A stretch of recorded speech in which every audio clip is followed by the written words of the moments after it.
का पैगाम बंदों तक। इंसान, आपको क्या लगता है कि आप क्या हैं? अरबों कहकशाओं के दरमियान एक छोटा सा सैयारा, और इस छोटे से सैयारे पर बसने वाले आप एक इत्तेफाक या कायनात की सबसे बड़ी मौम्मा। कहानी शुरू होती है वजूद से पहले, उस वक्त जब ना चांद था न सूरज, सिर्फ अल्लाह का नूर और उसकी तस्बीह करने वाले फरिश्ते।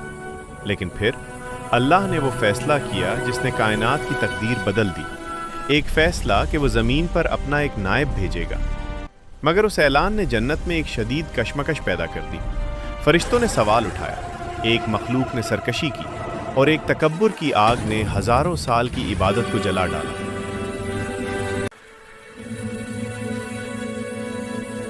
क्या वो मिट्टी का पतला जो कमज़ोर, ख़ताकार और फ़ानी था, आग से बने मासूम फरिश्तों से अफजल हो सकता था?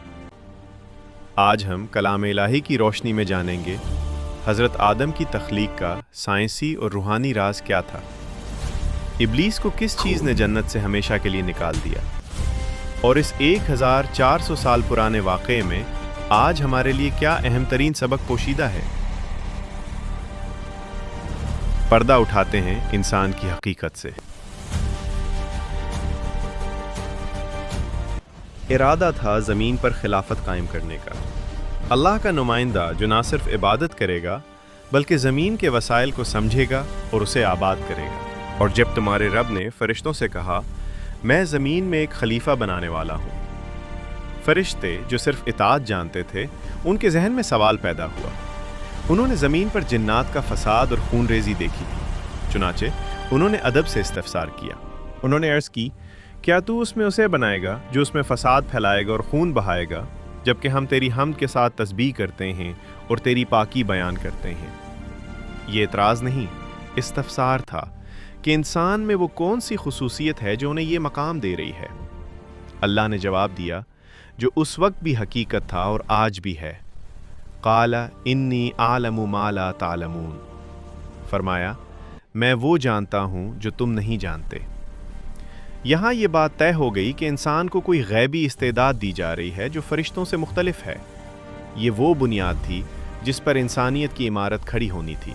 हज़रत आदम की तख्लीक आम नहीं थी। सही मुस्लिम की हदीस के मुताबिक आदम को ज़मीन के तमाम हिस्सों की मिट्टी से बनाया गया, काली, सफ़ेद, सुर्ख, नरम, सख्त। इसीलिए इंसानों में भी ये तमाम रंग और मिजाज पाए जाते हैं।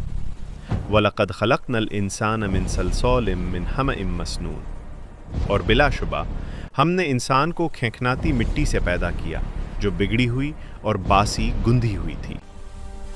जब पतला मुकम्मल हो गया तो वक्त आया तख्लीक के मोजज़े।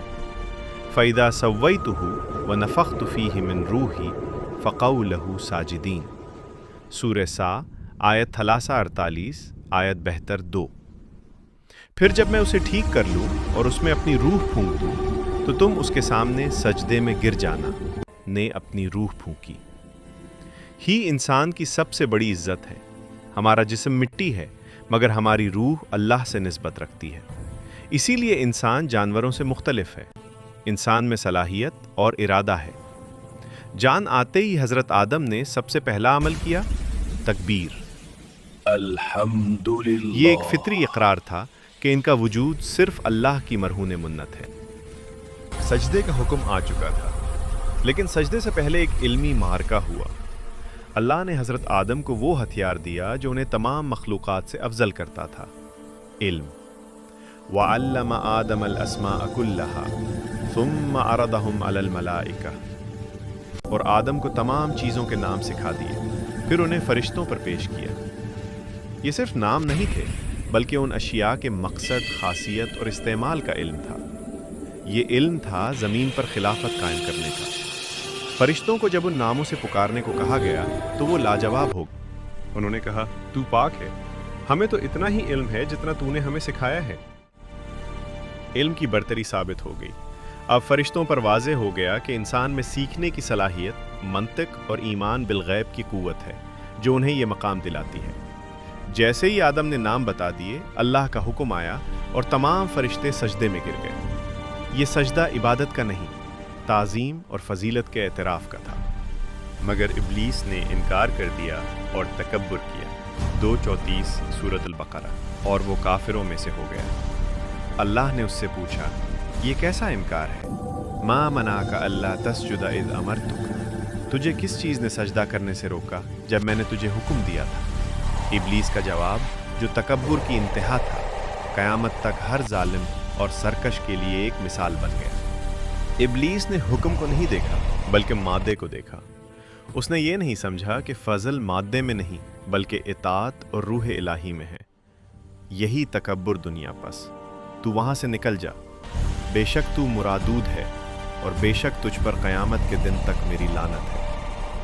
मगर इब्लीस ने जाने से पहले एक चैलेंज कबूल किया और कसम खाई कि वो आदम और उनकी औलाद को गुमराह करेगा।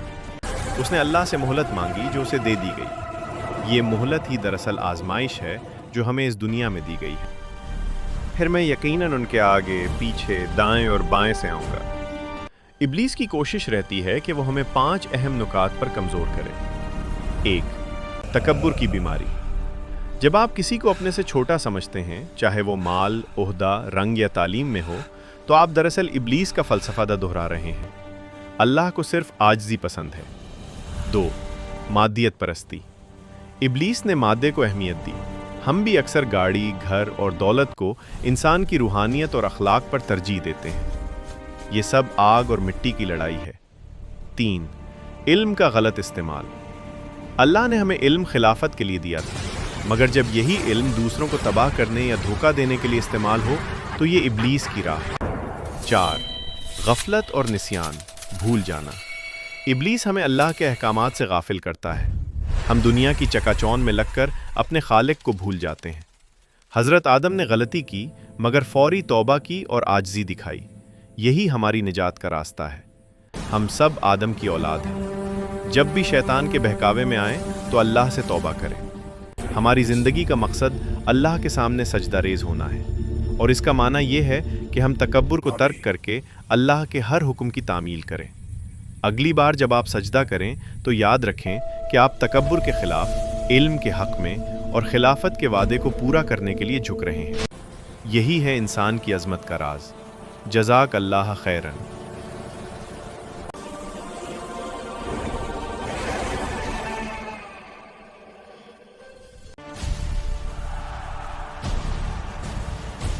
أشهد لا إله إلا الله